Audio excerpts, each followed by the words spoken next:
नमस्कार दोस्तों। तो दोस्तों आपका स्वागत है फिर से एक नई वीडियो में। तो दोस्तों आज हम अपनी वीडियो में बात करेंगे महाभारत के बारे में, महाभारत काल के बारे में, जिस समय महाभारत युद्ध हुआ था। आज हम चर्चा उस चीज़ की करेंगे। तो दोस्तों आज हम बताएंगे जो महाभारत के जो एंड में क्या हुआ था, जब कौरवों का विनाश हो गया था तो उसके दी एंड में क्या हुआ था। आज हम उसकी चर्चा इस वीडियो में करेंगे, तो बने रहिए एंड तक। धन्यवाद। तो दोस्तों जब 18 दिन के युद्ध के बाद महाभारत बिल्कुल खत्म हो गई, जब पूरी तरह से कौरवों का विनाश हो गया, पाप का एकदम विनाश हो गया, तो उसके एंड में क्या हुआ। तो कौरवों की माँ बहुत रोई। उन्होंने श्री कृष्ण वासुदेव से कहा कि जो भी हुआ है तुम्हारी वजह से हुआ है।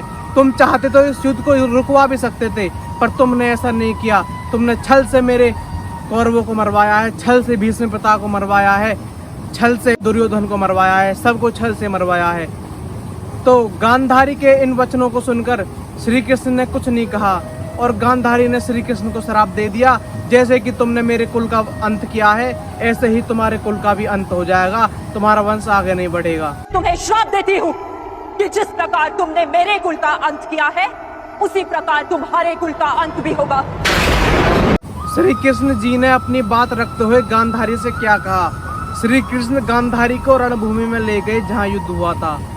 उन्होंने उनको चारों तरफ दिखाया कि जितने भी ये सैनिक मरे हैं, ये किसी न किसी बाप के बेटे, माँ के भाई, कुछ न कुछ अपने परिवार के थे। इन्होंने सब ने अपने प्राण गंवाए हैं। और श्री कृष्ण ने कहा कि इस युद्ध का एकमात्र साक्षी है बार्बरिक, जिसको हम आज खाटू श्याम के नाम से जानते हैं, जो कि इस युद्ध के एकमात्र साक्षी हैं, जिन्होंने अपनी आंखों से इस पूरे युद्ध को देखा है।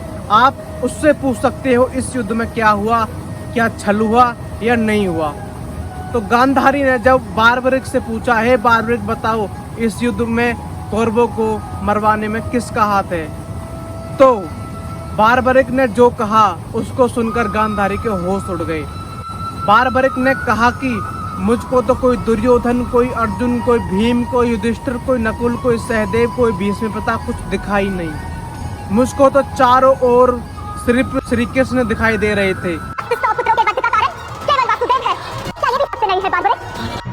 मैं आपसे सहमत हूँ माते, ये सब स्वयं वासुदेव ने करवाया। आप किन 100 पुत्रों की बात कर रही हैं? कौन भीष्म, कौन कर्ण, कौन द्रोण और कौन अभिमन्यु? सत्य तो यह है माते कि कुरुक्षेत्र में कोई था तो केवल एक पुरुष, वासुदेव कृष्ण। वासुदेव दिखाई दे रहे थे चारों ओर।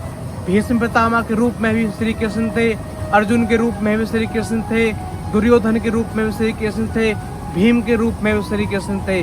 चारों ओर वासुदेव ही थे। जो हुआ वासुदेव के साथ हुआ, जो मरा वे भी वासुदेव थे, जो घायल हुए वे भी वासुदेव थे। चारों ओर जितने भी सैनिक थे सब वासुदेव थे। तो यह सुनकर गांधारी के होश उड़ गए, ये क्या है। तो श्री कृष्ण ने बताया, जी माते ये जो भी था, जिनके भी चोट आई, घायल हुए, मरे, वो मैं ही था। किसी का तो कुछ बिगड़ा ही नहीं। जो भी गए सब स्वर्ग में गए। ये सिर्फ मेरी ही लीला है, मुझसे बड़ा इस दुनिया में कोई नहीं है, और मैं आपके इस श्राप को दिल से स्वीकार करता हूँ। धन्यवाद। तो दोस्तों कैसा लगा आपको ये वीडियो देखकर?